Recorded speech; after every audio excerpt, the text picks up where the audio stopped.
মমতা ব্যানার্জির গ্রেপ্তার দাবি করছে। কমিশনও জানতো না কোন কেসের পরিপ্রেক্ষিতে এখনো পর্যন্ত আপনার সঙ্গে কমিউনিকেট করা হয়েছে? আরে কি কেসের পরিপ্রেক্ষিতে করবে? হাইকোর্টের অর্ডার দেবে।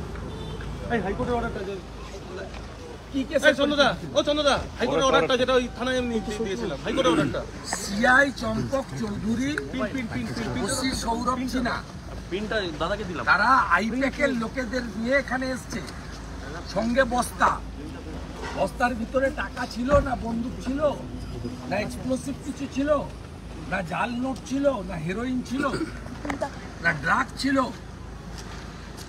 এখানে ঢোকাতো এরা একটা কেয়ারটেকার ছিল। আমি কেশপুরে, তারপরে ঘাটাল এসে পাঁশকুড়া রোড শো ছিল, আমার ঘাটালে সভা করতে দেয়নি, আমি ছুটে এখানে এসেছিলাম, তার আগে পালিয়েছে না। উঠে সোজা আমি উপরতলায় বেডরুমে থাকি, এটা রেন্টাল হাউস, আমি ভাড়াতে এখানে থাকি। 2020 সালে বিজেপিতে জয়েন করার পরে আমি সরকারি গেস্ট হাউসে উঠিলাম। আমি এইখানেই কার্যত থাকি, লাঞ্চ ডিনার করি, বা কলকাতা থাকলে কলকাতা, নইলে এখানে। আমি কাঁথিতে সপ্তাহে একদিনের বেশি কাঁথিতে থাকি। সরাসরি উপরে কাউকে না বলে বেডরুমের মধ্যে ঢুকেছে একজন পাবলিক রিপ্রেজেন্টেটিভ। আমি রাজ্যের বিরোধী দলনেতা। আপনি এদের সাহসটা কোথায় গেছে দেখুন। জাস্টিস রাজাশেখর মাথার অর্ডার দেখুন। আমার নন্দীগ্রাম অফিসে ভারতীয় জনতা পার্টির একজন নেতাকে গ্রেফতার করার জন্য উইদাউট সার্চ ওয়ারেন্ট ঢুকেছিল। আমার সিসিটিভি ফুটেজ দিয়ে আমি কলকাতা হাইকোর্টে গেছিলাম। কলকাতা হাইকোর্ট এই জাজমেন্টের পরে বলেছিল যে আপনি এইভাবে without search warrant, without videography আপনি করতে পারেন না। এবং সেখানে তৎকালীন এজি মাননীয় গোপাল মুখার্জি, তিনি on behalf of state government undertaking দিয়েছিলেন যে আমরা হাইকোর্টের লিভ ছাড়া শুভেন্দু অধিকারীর কোথাও কোনো রেসিডেন্স বা অফিসে, পার্সোনাল অফিসে আমরা তল্লাশি করব না। This is the order of the honourable high court.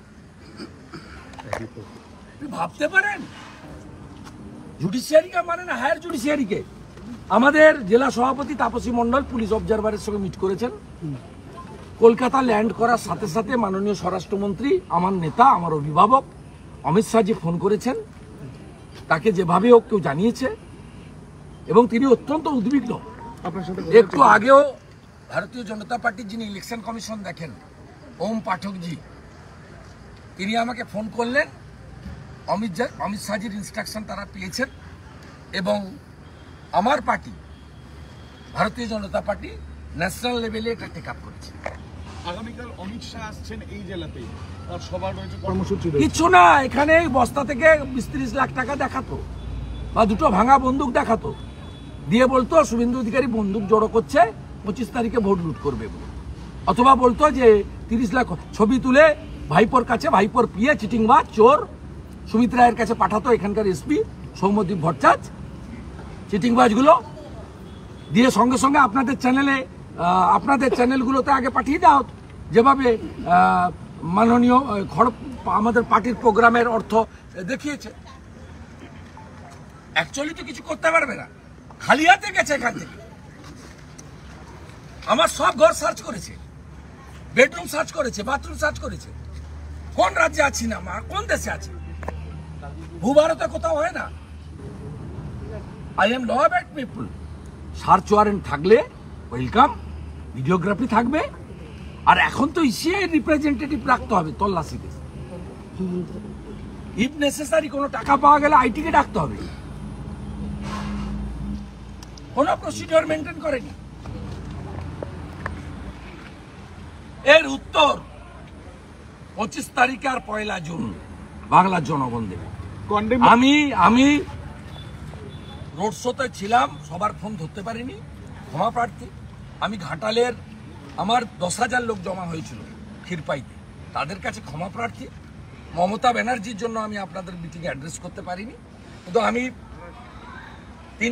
4 kilometre road show এক্ষুনি করে এসেছি। আমি ছাড়নেবেলা পার্টি না, মমতা ব্যানার্জিকে প্রাক্তন না করা পর্যন্ত আমি ঘুমাবো না। কন্ডেম অফ কোর্টের কি আমি তো কালকে প্যান পিটিশন করছি, ক্যান পিটিশন। কন্টেম্প কোর্ট তো নয়, ক্যান পিটিশন। আমি রিট করব। রাজ্যের মুখ্য সচিব, স্বরাষ্ট্র সচিবকে যেতে হবে, ডিজিপি কে যেতে হবে। আমি তো ছাড়বো না। আমার নেতা টেক আপ করেছেন, আমার পার্টি টেক আপ করেছে, আমার সঙ্গে আমার অভিভাবক স্বরাষ্ট্রমন্ত্রী, যাকে দেখে আমি ভারতীয় জনতা পার্টিতে যুক্ত হয়েছি, তিনি একাধিকবার খোঁজ নিয়েছেন, আমার সঙ্গে কথা বলেছেন। আর বাকিটা তো আমি করব। আমার লয়াররাও এখানে চলে এসেছে, কেস ড্রাফট করছেন। সব লয়াররাও হাইকোর্ট থেকে এখানে চলে এসেছে। আমরা কাল পরশুর মধ্যেই লিভ নেব, হাইকোর্টে যাব। এর আগে কোনোদিনও বিরোধী দলনেতাদের বাড়িতে এইভাবে তল্লাশি ভোটের যখন না ঘটতে পারে, আপনার বাড়িও যেতে পারে। আপনার এবিপি আনন্দের রিপোর্টার প্রকাশ সিনহার বাড়িতেও গেছিল, সন্টু পানকেও ভিডিও ক্যামেরা সহ তুলে নিয়ে গেছিল। নোটিশ ছিল, পদ্ধতি আছে। এই রাজ্যে আপনারাও আক্রান্ত, শুধু আমি একা নই,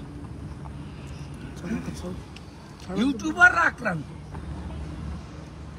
কে আক্রান্ত নয় আপনি বলুন? তবে থ্যাংক টু মমতা ব্যানার্জি এবং তার ৯৯.৫ ভাইপো। মেদিনীপুরের লোককে ইউনাইটেড করে দেবে। মেদিনীপুরের লোক শুভেন্দু অধিকারীকে তার আত্মীয় ভাবে, দলমত নির্বিশেষে ফোন পাচ্ছি, ছি করছিল। পুলিশ কোনো ব্যাখ্যা দিল যে কি কারণে তারা দেখাই করেনি। আমি যখন এখানে আমার কেয়ারটেকারের ফোনে বলি প্লিজ ওয়েট, আমি ঘাটাল প্রোগ্রামে যাচ্ছি না, আমি আসছি আপনাদের কাছে।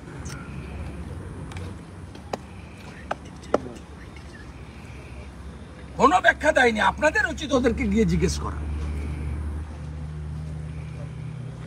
ভিডিওগ্রাফি নেই, সার্চ ওয়ারেন্ট নেই, ইলেকশন কমিশনের প্রতিনিধি নেই। কি ভয়ঙ্কর ষড়যন্ত্র! কোন রাজ্যে আমরা বসবাস করছি? আমি আপনাদের মাধ্যমে বাংলার জনগণকে বলবো, এই হিটলারি রাজত্বের অবসান আপনারা করুন। আমার শেষ নিঃশ্বাস থাকা পর্যন্ত আমি লড়ব। মমতা ব্যানার্জিকে ছাড়ার, তার ভাইপোকে ছাড়ার কোনো কোশ্চেন নেই। আর এসব ভয় দেখে, বিপিন অধিকারীর রক্ত আছে, ৮ বছর ব্রিটিশের জেলে ছিল। আমার গায়ের বাড়ি মাধব সাংকি বাড়, এগরা থানা, ৩ বার ব্রিটিশ পুড়িয়েছে। ভয় দেখাবেন না অধিকারীদের, ভয় পাওয়ার লোক নেই। শুধুমাত্র কি ভোটের জন্যই এই যে নির্বাচনের প্রক্রিয়া চলছে, সেই জন্যই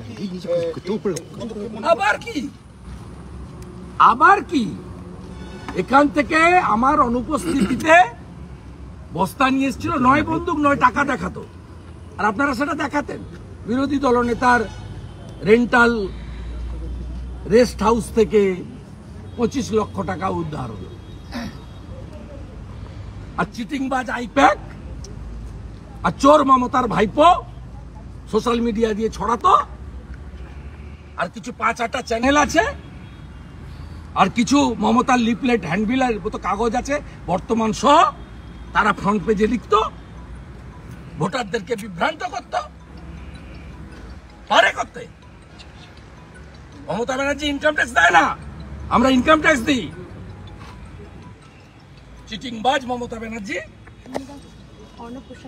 ইতিমধ্যে আমরা